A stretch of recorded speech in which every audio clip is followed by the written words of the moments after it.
What is displacement? Shortest Displacement. Shortest distance is called displacement. In another word, we can say that it is independent of the history. के भन्छ रे यसलाई अर्कोमा भन्दाखेरि it is independent of the history. Look once, this one is the starting point, right? Yes or no? And this is the ending point, isn't it? So there are maybe a various path between this starting point and ending point. There is the one longer path and another one is the shorter path. So displacement, it depends on only the initial and final position. Initial and final matrai depend on that. So if we draw on a straight line between the initial and final point, we can get this much distance, right? देख्दैछ मैले यहाँ draw गरेको? देख्दैछ कि छैन? This is the displacement. This is the short. So out of the various path, there will be only one shortest path. Shortest भनेको भयो मध्ये सबभन्दा video on गराए तिमीहरुलाई छिटो हुन्छ. Look at the another figure. Suppose you need to move from A to C. तिमीले कहाँदेखि कहाँसम्म जानु थियो रे? Point A बाट point C मा पुग्नु थियो, ठीक छ? Point A बाट point C मा पुग्नु थियो भने there may be a number of paths to move from point A to point C. You can go through this path A to B and then B to C also. Actually, if here is a right angle triangle 3 4 5 आउने बित्तिकै यहाँ के रहेछ भन्ने बुझिन्छ? Right angle triangle. Right angle triangle theoremमा hypotenuse use गरेको छ. So while going from A to B and then B to C, you need to cover 4 plus 3 how much? 7 meter. 4 plus 3. 7 meter. 4 plus 3, 7 meter. But when you travel straight from A to C, then just by covering 5 meter, you may reach to your destination, isn't it? That's why shortest path is. अब displacement भन्नु भने चाहिँ तिमी कहाँबाट आयो भन्ने छैन, हुन सक्छ कहिलेकाहीँ मान्छे अर्को बाटोबाट आएको पनि हुन सक्छ. डिस्प्लेसमेन्ट भनेको चाहिँ के? सुरुमा कहाँ थियो, लास्टमा कहाँ छ. Okay. For example, suppose how far is your school from your home? एकजनाले भन त. Approximately, I am not asking exactly. But हाम्रो स्कुल तिमीलाई थाहा होला नि. सृजनालाई थाहा छ कहाँ हो तिम्रो घर? ल भन म भनिदिन्छु लगभग कति छ भनेर. Where is कृतिपुर भनेपछि लगभग कोटेश्वर 7 किलोमिटर छ. कोटेश्वरबाट बलको 7 दुना 14. Maybe it may be around 15-16 kilometer, right? 16 kilometre जति होला झन्डै कृतिपुर है. कोटेश्वर 7 किलोमिटर छ. धेर छ. कोटेश्वर 7 किलोमिटर छ. कोटेश्वरदेखि कलङ्की 9 किलोमिटर हो. घुमा अब तिमी बल्खुबाट भित्र जान्छौ हो, रिङ रोडबाट आयो भने. Let's say 15 or 16 kilometer. So when you come to the school from your home, you need to cover how much distance? Suppose 15 kilometer. Let's say 15. Easy to calculate, let's say. When you return back to your home from school, again you need to cover how much distance? 15 kilometers. 15 kilometers. It means when you are coming to the school regularly, we can say you need to travel around 30 kilometers. We can say like this. 30 kilometers. 30 kilometers every day. कसकोबाट नआइजाको छ आफै बन्दा नि है. तिमी school आउँछौ जान्छौ. बिहान कहाँ हुन्छौ? घरमा. बेलुका कहाँ हुन्छौ? Let's say घरमै. Try to observe your position 6 a.m. in the morning and 6 p.m. in the evening. बिहान पनि घरमै थियौ, बेलुका पनि घरमै छौ. दिउँसो कहाँ गयो, कता घुम्यौ, कहाँ गयो, केहीसँग मतलब हुँदैन डिस्प्लेसमेन्ट. इनिशियल र फाइनल बुझ्छ? बिहान पनि घरमा, बेलुका पनि घरमा. It means you are not covering any displacement. Okay? अझै सजिलो एक्जाम्पल रिङ रोड भन्छ, थाहा छ नि तिमीहरुलाई कि थाहा छैन? यस्तै थाहा छ सर. रिङ रोड बाटो बानेश्वर पर्दैन बाबु. रिङ रोड कोटेश्वरबाट पशुपति हुँदा चावल हुँदै कलङ्कीबाट बल्खु हुँदै फेरि कहाँ आइपुग्छ? कोटेश्वर. लेट्स से अब हाम्रो स्कुलतिरबाट जाँदा कोटेश्वरलाई हामी स्टार्टिङ पोइन्ट मानौँ. Let us try to take the Koteshwar as a starting point. यो चाहिँ हाम्रो अरनिको हाइवे भन्छ, यताको नाम के भन्छ रे थाहा पाइराख है, अरनिको हाइवे, अरनिको भन्छ होला है त। ल यहाँबाट गयो, यहाँबाट गयो। अब तिमी यहाँदेखि अब हामी कोटेश्वरबाट तिम्रो पोजिसन हेर्न सुरु गर्यौं। Let us try to evaluate your position from Koteshwor. Let's say तिमी एक राउन्ड घुमेर आयौ रे। Do you know what is the length of the ring road in Kathmandu? It's nearly 27.2 kilometers. 27 kilometre जति छ। कति छ रे? 27 किलोमिटर हो, 25 जति भन्छ। तिमीले यसरी एकचोटि घुमेर आइसक्यौ, फेरि फर्केर यहीँ आइपुग्यौ भने you are covering a total distance of 27 kilometers, but zero displacement, right? सुरुमा पनि कोटेश्वर घुमेर आइसकेपछि पनि कोटेश्वर हो कि हैन? सर हजुर सर हामी बिहान 6 बजे घरमै छौं हैन, बेलुका 6 बजे पनि घरमै छौं भने त्यसमा हामीले त्यही डिस्प्लेसमेन्ट भएर यता सुन, distance it means we need 2 point of time, isn't it? 2 instant of time also, or 2 event, isn't it? To calculate distance or displacement we requires at least 2 point of time, at least हैन, ठ्याक्कै 2टा point of time चाहिन्छ कि चाहिँदैन? कति बेला अब कुन कुनमा compare गर्ने, घर र स्कुल कम्पेयर गर्यो भने 50 मिटर, अथवा एउटा एक्जाम्पल चाहिँ के गर्ने भने कहिलेकाहीँ डिस्टेन्स र डिस्प्लेसमेन्ट बराबर पनि हुन सक्छ। In which condition distance and displacement are equal? If an object is moving along a straight path, कस्तो पाथमा रे? Straight path.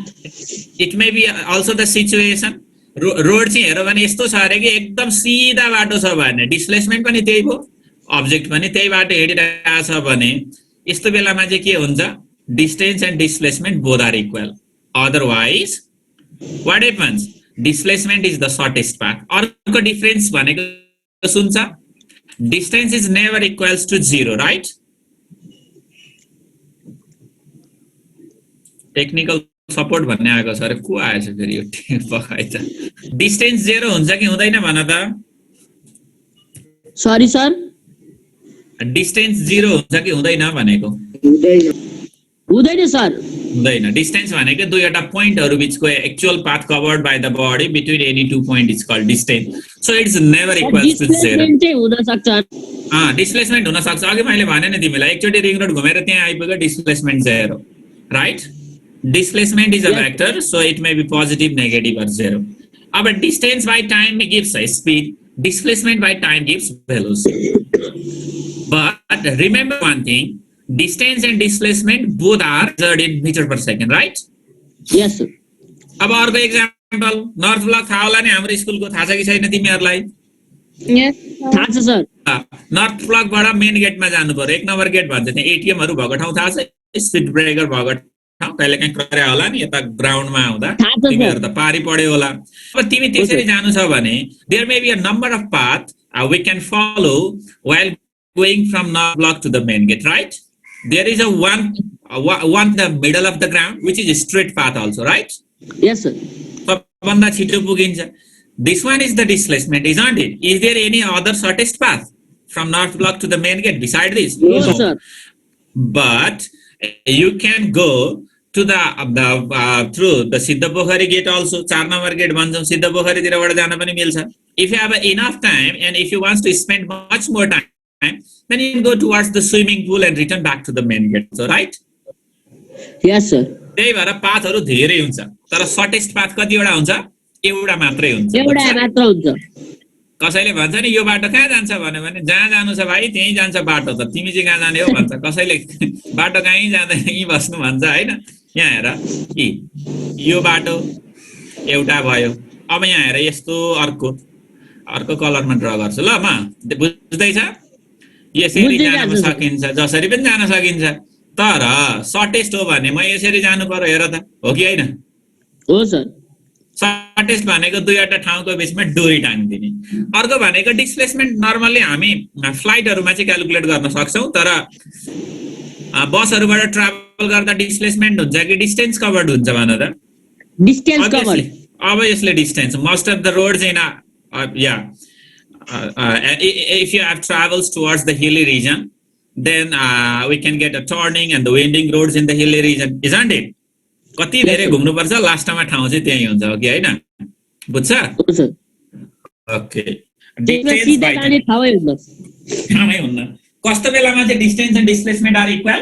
सीधा रोड कि त सीधा हामी जो टाइम स्पेन्ड अब यहाँ displacement is vector. Let me prove you why it is vector.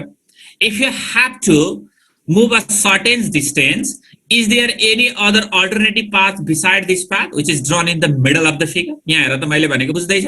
सबभन्दा छोटो डिस्टेन्स ट्राभल गरेर जानु छ भने यहाँ बाहेक अन्त कतै दायाँ गएर पुगिन्छ? पुगिन्न sir. Direction is fixed, isn't it? Direction is sir 1 इन्ची पनि उ गरे भने हामी भन्दा पनि मैले डिस्टेन्स सँग गरेको हैन. यसलाई हामी डाइरेक्सन पनि भन्न सक्छौं. सिधै जानु पर्यो तिमीले. सपोज तिम्रो स्कुलको नर्थ ब्लकबाट मेन गेट जानु छ भने कुन डाइरेक्सनमा तिमी मर्नु पर्यो? सर त्यो ग्राउन्डको बिचको direction west direction is sorry north south direction straight south जानु पर्छ हो. डाइरेक्सन फिक्स छ नि तिमीलाई. हो यहाँ पनि के हुन्छ त?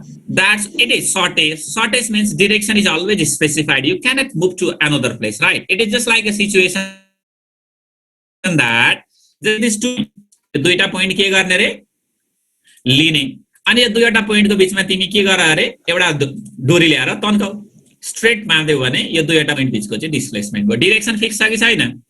यो बाहेक डोरी चाहिँ सिधै राखेर भए पनि यसरी गयो भने डिस्प्लेसमेन्ट हुन्छ त? यो सर्टेस्ट हुँदै हुँदैन नि. यहाँ भन्दा अलिकति डिस्टेन्स अलिकति एंगल तिमी बाहिर भित्र जाने बित्तिकै के भयो?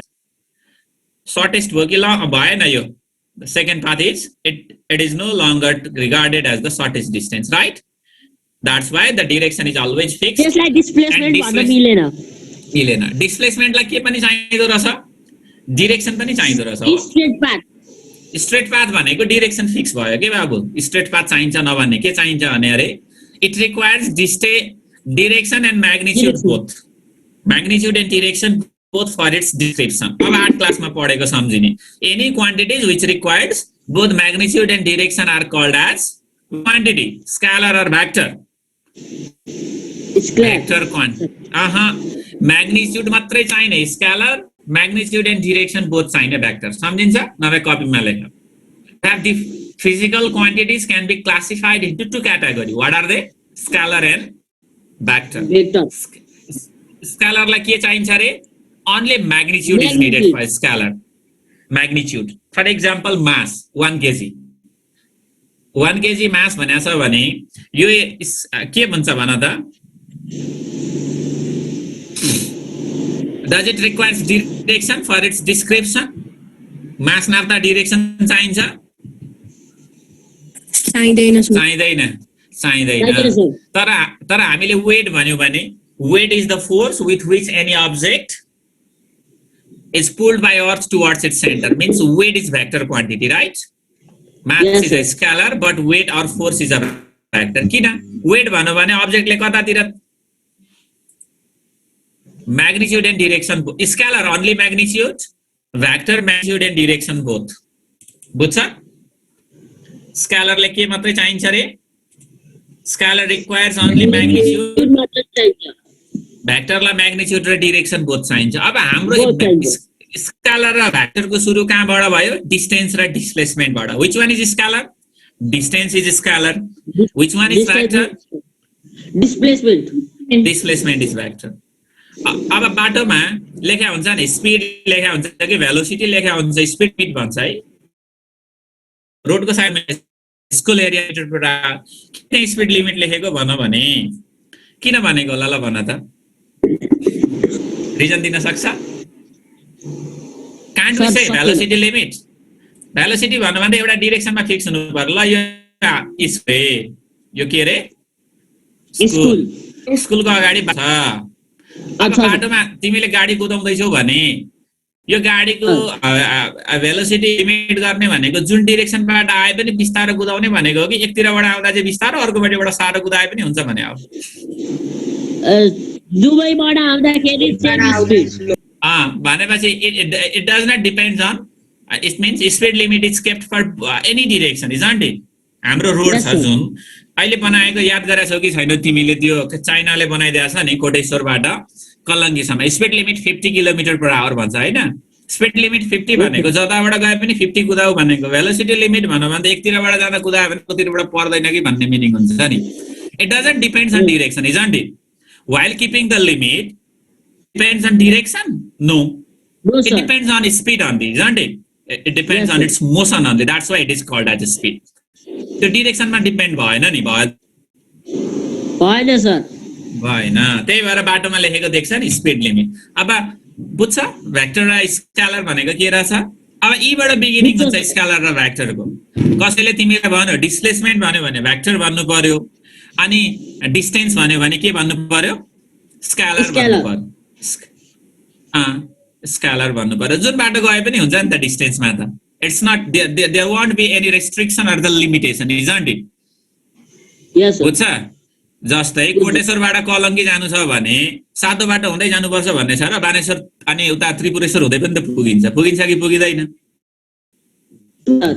पुगिन्छ डिस्प्लेसमेन्ट नाप्नु पर्यो भने बाटो नापेर पनि भएन एरियल डिस्टेन्स नाप्नुपर्छ बुझ्छ कहिलेकाहीँ यो फ्लाइटहरूको त्यही भएर डिस्टेन्स कम हुन्छ के तिम्रो घर यहाँबाट महेन्द्रनगर छ गाडीमा जाँदा चाहिँ 1000 किलोमिटर ट्राभल गर्नुपर्छ तर फ्लाइटहरूले त्यति डिस्टेन्स ट्राभल गर्नुपर्छ पर्दैन नि उनीहरूलाई त बाटो जस्तो जिगज्याग हिँड्नु पर्दैन नि त they just take a height and move straight ahead isn't it that's why when the plane is flying up in the sky it moves straight ahead isn't it certain angle मा projection गर्छ उनीहरुको लागि त track नि त्यही भयो त्यो भएर डिस्टेन्स थोरै हुने कारण त्यो पनि हो बुझ्छ सर एरोप्लेनमा हैन हामी हाइट लिमिट चाहिँ हैन सपोज एउटा एरोप्लेनको चाहिँ 24000 किलोमिटर हाइट छ अर्को चाहिँ 25000 भएर एक्सिडेन्ट नहुने हो सर एरोप्लेनको त्यो मात्रै हाइट लिमिट मात्रै राखे हुँदैन अब उनीहरुलाई त त्यो कन्ट्रोल गरे हुन्छ रडारबाट उनीहरुलाई कति एंगलमा प्रोजेक्सन गर्ने भनेर त्यो गर्दैको हुन्छ फरक फरक हाइटमा पनि जान्छ प्लेन भन्दा पनि त्यो उनीहरुको कहिलेकाहीँ यो डोमिङमै पनि हाइट फरक फरकमा लिन्छ के त्यो प्लेनको इन्जिन अनुसार पनि उनीहरुले हाइट जस्तो कि जेटहरु उड्ने हाम्रो डोमेस्टिक प्लेनहरु उड्ने हाइट फरक हुन्छ हाइटबाटले त्यो पाथ ट्रेस गर्दैको हुन्छ नि 0 2 2 0 भन्छ यहाँ ल्यान्डिङ गर्दा पनि त फरक फरकबाट आउनेलाई अलग अलग डिरेक्सनबाट ल्यान्ड गर्ने परमिसन दिएको हुन्छ हुँदैन त सिधै गरेर ल्यान्ड गर्ने हैन नि उनीहरुले त एटीसी भन्छ या ट्राफिक कन्ट्रोलर हुन्छ कन्ट्रोलिङ रुममा उनीहरुको कनेक्सन पाइलटसँग हुन्छ कन्भर्सेसन भइरहेको हुन्छ अनि जब उसले परमिसन दिन्छ अनि मात्र होइन भने त होल्ड गर्दिने भन्छ देखाछ कहिलेकाहीँ उनीहरुको डेन्सिटी एकदम धेरै भयो फ्लाइटहरु पिक टाइम भयो भने आकाशमै घुमाइदिन्छ फ्लाइट ड्युरेसन चाहिँ त्यस्तो रेकर्ड हुन्छ कहिलेकाहीँ त sometimes okay sometimes sometimes they may hold the aeroplane in the sky due to the density of the flight for several minutes and sometimes up to an hour also बुझाछ 50 मिनेटको flight भन्छ पुग्ने बेलामा 1 घण्टा 15 minute हुन्छ hold गरेर घुमाइदिन्छ कि अनि पाथहरु पनि ट्र्यास गर्ने स्पिडहरु सबै कुराहरु भइरहेको हुन्छ okay now and vector means scalar requires only magnitude but vector requires magnitude and direction and remember all the physical quantities are classified into scalar and vector quantity सबै physical quantity लाई हामीले के मा कन्भर्ट गर्छौं scalar and vector scalar and scalar and vector quantity physical quantity भनेको बुझ्छ any quantity which can be measured directly or indirectly are called as physical quantity हामीले साइन्समा नाप्ने के हो physical quantity नै हो बुझ्छ ल अब हामीले नाप्ने physical quantity लाई के गर्नु पर्दो रहेछ त स्केलर र भेक्टर मध्ये एउटा आउँदो रहेछ हो सर ओके अब सबै क्वान्टिटिजहरु स्केलर कि भेक्टर रूपमा छुट्याउन चाहिँ सकिन्छ तर हामीले सबैलाई छुट्याइराख्नु चाहिँ पर्दैन कुनै कुनै just we need to distinguish only the few quantities which are common and those quantity that you learned from lower classes also अब speed र velocity भइहाल्यो which one is vector speed is a scalar velocity define them also यसलाई define पनि सजिलो divided by time means rate भन्छ rate भन्यो भने जहिले पनि के गर्नु पर्छ रे any time gives its rate okay उसमा चाहिँ हामीले रेट भन्यो भने पैसा भन्ने बुझ्छ होला तर यहाँ रेट भन्यो भने साइन्स के बुझिन्छ we need to divide them डिस्प्लेसमेन्टलाई एस ले डिनोट गर्छौं केले डिनोट गर्छौं रे डिस्प्लेसमेन्टलाई एस ले डिस्टेन्सलाई d ले डिनोट गर्नुहुन्छ डिस्टेन्सलाई के ले अरे डिस्प्लेसमेन्टलाई भनेको त थाहा छ होला नि is equals to u plus v by 2 into t भनेर पढेको याद छ कि छैन तिमीहरूलाई थाहा छ कि छैन थाहा छ अब हामीले के गर्नु पर्यो भन्दाखेरि के गर्नु पर्ला भन त ल अब how can you define speed the rate of change of distance is called speed we can say like this के भन्न मिल्छ rate of change of distance is called speed right त्यो भनेको के rate भनेको के divided by time of change of distance अब displacement मा के भन्छौ it's called speed ठीक छ distance divided by time फर्मुलामा लेख्दा के लेख्नु पर्छ यसलाई लेख्दाखेरि देख्दैछ slide time taken any direction नभने पनि हुन्छ distance cover divided by time taken ठीक छ distance cover divided time taken फर्मुलामा लेख्न सकिन्छ त्यसलाई हामी रेट भन्छौं है ल्याङ्ग्वेजमा भन्दा चाहिँ के भन्छौं रे कुनै पनि क्वान्टिटीलाई टाइमले डिवाइड गरेको छ भने रेट भनेर बुझ्छ रेट